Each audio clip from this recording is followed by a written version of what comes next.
saya berlatih untuk berpikir gimana caranya saya bisa meningkatkan income saya supaya nantinya bisa melebihi dari kemampuan istri saya. Halo, kembali lagi bersama kita di segmen Tanpa Skrip. Betul. Kali ini kita mau ngelanjutin pembahasan kita yang kemarin. Kemarin kan kita memberikan salah satu tips ya, gimana sih caranya memanage income yang sudah ada supaya bisa lebih beranak pinak gitu ya, lebih berkembang, ya nggak? Betul. Nah, sekarang kita mau ngasih tahu nih, kira-kira sharing menurut kita gitu ya, menurut pengalaman kita lah ya. Sharing gimana sih kita cara mengatur uangnya itu, misalkan gaji 5 juta gitu ya, atau 3 juta lah pokoknya gitu lah ya, salah satu, atau 10 juta ya.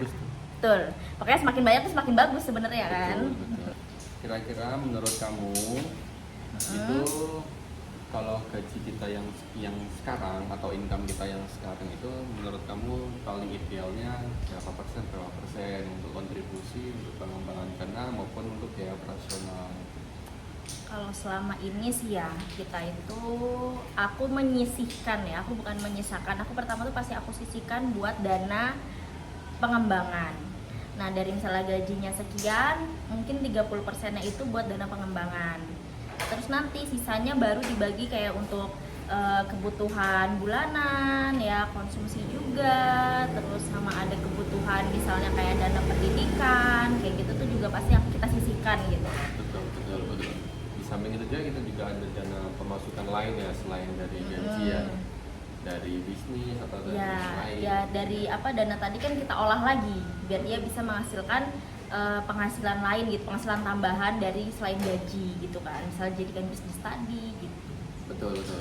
Kalau menurut saya pribadi nih ya, menurut POV dari pandangan kita, ini disclaimer ya guys, jadi semua bisa berbeda pendapat, tapi ini adalah apa yang kita alamin. Sebenarnya nggak ada patokan khusus di angka berapa persen kita itu seharusnya bisa saving. Kita sebenarnya menyesuaikan aja dengan biaya operasional kita dan kita sisihkan sebesar-besarnya untuk dana pengembangan maupun dana masa depan kita. Contoh misalkan dana kita ambil contoh ya guys ya, yang paling umum adalah gaji UMR anggaplah 5 juta untuk biaya operasional suami istri dengan anak satu, tak rasa di 3 juta udah cukup. Karena kenapa? Di kita tiap hari itu harus itu ya beli di pasar untuk sekali masak diupayakan buat masak gitu lah. diupayakan untuk masak itu lebih hemat. Nah misalkan nih teman-teman naik tuh dari pendapatannya 5 juta, ada penghasilan dari set income yang lain kayak misalkan ada bisnis maupun dari jadi afiliator yang lagi tren sekarang, itu misalkan teman-teman dapat tambahan 5 juta, jadi totalnya adalah 10 juta. Nah 5 jutanya itu adalah kalau bisa dikembangin lagi, jangan jadi nambah pengeluaran, tapi pemasukannya nambah gitu. Misalkan contoh teman-teman dapat 100 juta, ya udah mentok di 5 juta aja untuk penghasilan atau pengeluaran operasional kita untuk hidup lah bahasanya kan. Nah sisanya untuk kehidupan kita di masa mendatang, termasuk untuk pendidikan anak, termasuk untuk kita nanti mempersiapkan hal-hal yang tidak kita duga ya. Karena itu dana darurat gitu ya. ya. Dana darurat, misalkan dana daruratnya teman-teman bisa alokasikan untuk dalam bentuk emas maupun dalam bentuk dolar atau dalam bentuk yang lain, dan yang penting sebisa mungkin jangan sampai dalam bentuk rupiah, karena itu nanti akan tergerus inflasi seperti video-video kita sebelumnya kayak gitu ya. Jadi nggak ada patokan khusus sebenarnya 30% atau 20%, itu tergantung namanya teman-teman. Kalau yang lebih bijak adalah ketika teman-teman mendapatkan income berapapun nominalnya, itu sebelum kita mengeluarkan itu kita catat dulu kira-kira pengeluaran itu mungkin nggak kita tekan semaksimal mungkin supaya nanti income untuk masa depan atau pos untuk pengembangan kita di masa depan itu bisa lebih banyak. Karena saya juga menemukan untuk teman-teman saya digaji 30 juta pun, 30 sampai 40 juta pun mereka mengeluhkan tidak bisa menabung apapun, bahkan aset pun masih belum punya, hanya kalau nggak salah uang cash 100-an juta. Cuma itu udah kerja sekian tahun tapi tidak bisa menghasilkan aset apapun. Nah itu problemnya bukan dari bagaimana mendapatkan income, tapi problemnya adalah bagaimana mengolah income itu menjadi income yang lain. Gitu sih. Iya, betul sih. Betul nggak? Jadi benar-benar.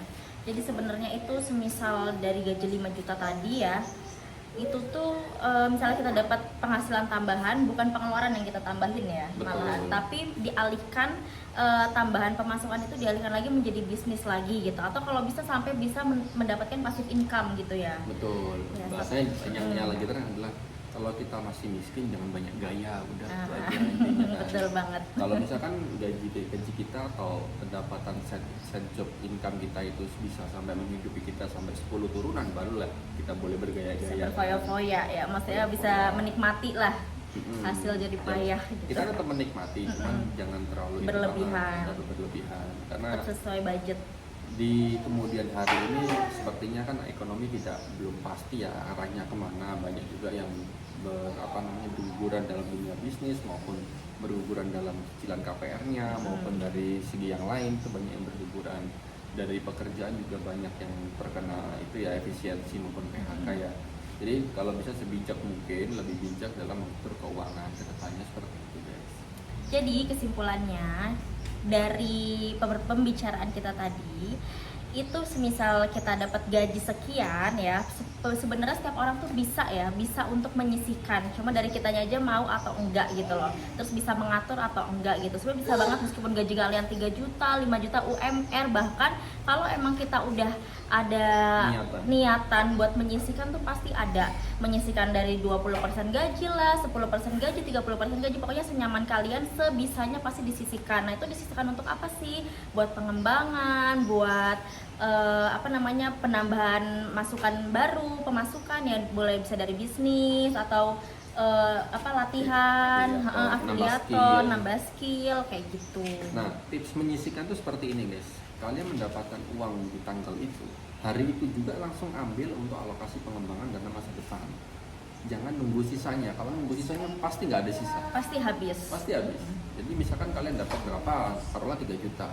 Kalian sepakat sama diri kalian sendiri maupun dari keluarga, sepakat menyisihkan 500.000 sampai 1 juta, udah sisihkan dulu aja, sisanya baru dihabiskan untuk biaya operasional hidup kayak gitu. Nah, 500.000 itu kita gulung nanti akumulasi dalam 1 tahun, 2 tahun, 3 tahun nanti akan gede. Nah baru nanti akan kita memikirkan pos mana lagi yang akan kita olah supaya menjadi income tambahan gitu. Karena inget ya, namanya manusia tuh pasti nggak ada yang pernah merasa puas gitu ya. Kalau misalnya kita udah sanggup beli merek A, pasti kita mau merek yang lebih mahal lagi, merek yang lebih mahal lagi kayak gitu kan. Betul. Jadi sebisa mungkin dari awal kalian dapat gaji tuh pasti harus disisihkan dulu, baru sisanya kalian bolehlah dipakai buat konsumsi, dana darurat jangan lupa juga, sama baru sisanya baru kalian nikmatin gitu. Betul. Kayak istri saya guys. Ya, kita juga masih banyak belajar sebenarnya ya, masih banyak belajar buat mengelola keuangan, gimana biar lebih produktif gitu. Tapi itu menjadi motivasi saya pribadi, bahwasanya istri banyak maunya nih, bukan kita makin marah apa gimana, tapi saya berlatih untuk berpikir gimana caranya saya bisa meningkatkan income saya supaya nantinya bisa melebihi dari kemauan istri saya. Seperti itu guys. Betul. Nah, itu baru suami idaman. Oke, mungkin sampai di sini aja obrolan kita. Next kita mungkin mau bahas ya, kira-kira ada pemasukan dari mana aja sih yang bisa kita olah gitu ya, dari gaji sekian kayak gitu ya. Bisnis apa aja yang bisa kita mainkan gitu. Sebenarnya banyak banget peluang gitu kalau kita lihat. Jadi jangan lupa buat subscribe, like dan komen ya. Bye bye.